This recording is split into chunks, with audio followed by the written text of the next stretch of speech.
What's up guys, Joe Elements here once again and welcome back to my channel.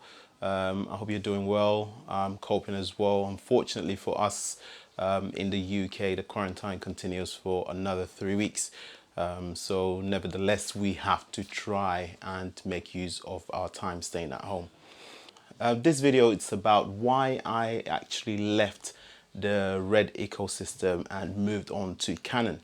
As many of you are aware, I have been a Red fan from day one. I've used several Red cameras and unfortunately just about a week ago I said farewell to my Red Epic and moved on to the Canon C200. Now, I know those who are familiar with the R3D files, the Red files, how versatile it is, and how much you can actually manipulate the footage to perfection. Having said that, the C200 has gotten somewhat very close to that same RAW files, with the exception of not being able to change the log footage in DaVinci Resolve. On the other hand, you can do that with Final Cut Pro and also with Premiere Pro. I don't know why DaVinci is not allowing that yet. Hopefully in the future they will do a firmware update that will allow us to manipulate the logs. But for now, it just actually gives us the functions to manipulate the white balance, the ISO and the aperture. So the reason why I left the Red ecosystem, one, it's mainly because of the weight of the camera. As most of us know, it's a very heavy camera and it's meant for studio use, or it's meant for a crew operation, not really for one-man band. But a lot of us have been using it as a single band operator and buying additional gears for it to work as a single person, including Easy Rig and Glide Cam, you name it. So that was number one. The weight of it being a single operator, it becomes an issue. And then number two is the expenditure surrounding this Red ecosystem.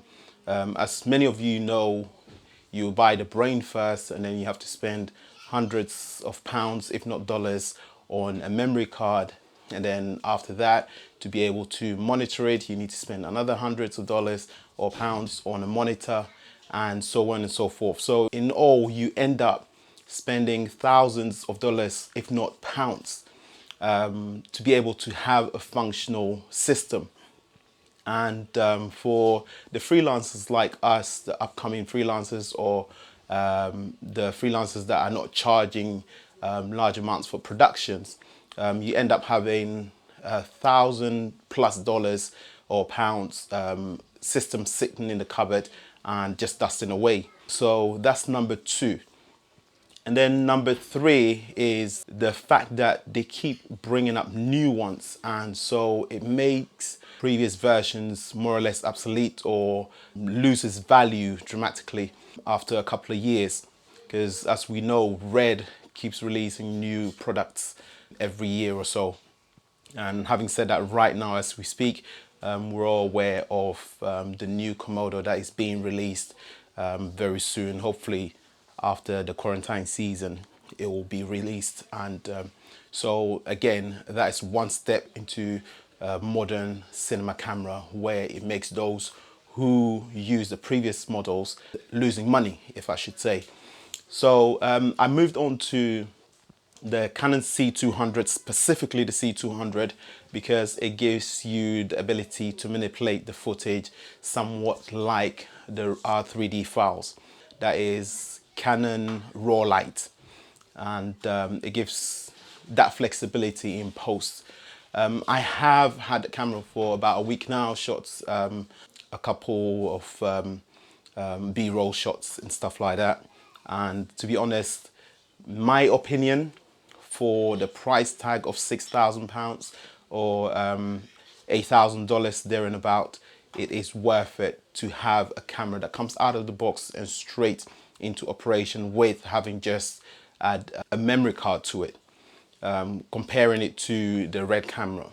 So The camera I'm talking about is not what I'm filming with right now, but what I'm gonna do is I am going to switch to the Canon C200, and so you'll be able to see the actual footage that comes out of this camera.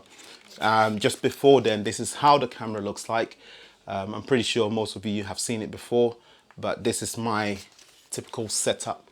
And let me switch it over and tell me what you think.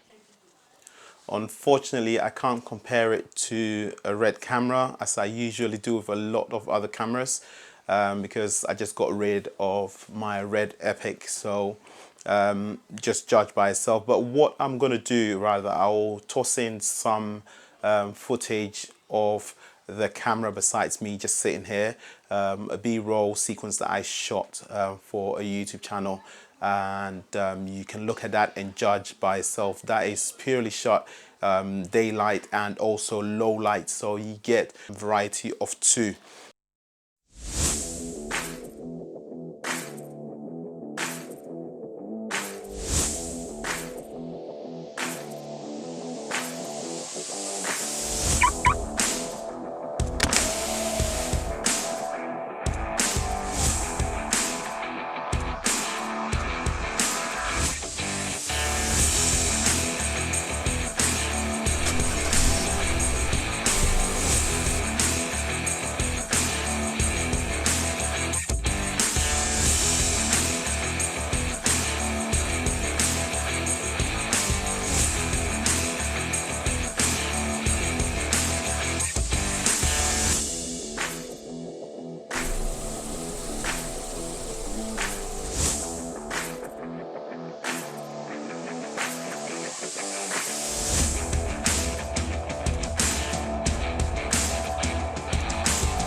So that's it for me. If you like what you've seen, don't forget to hit the subscribe button, thumbs up, and also share if you want to.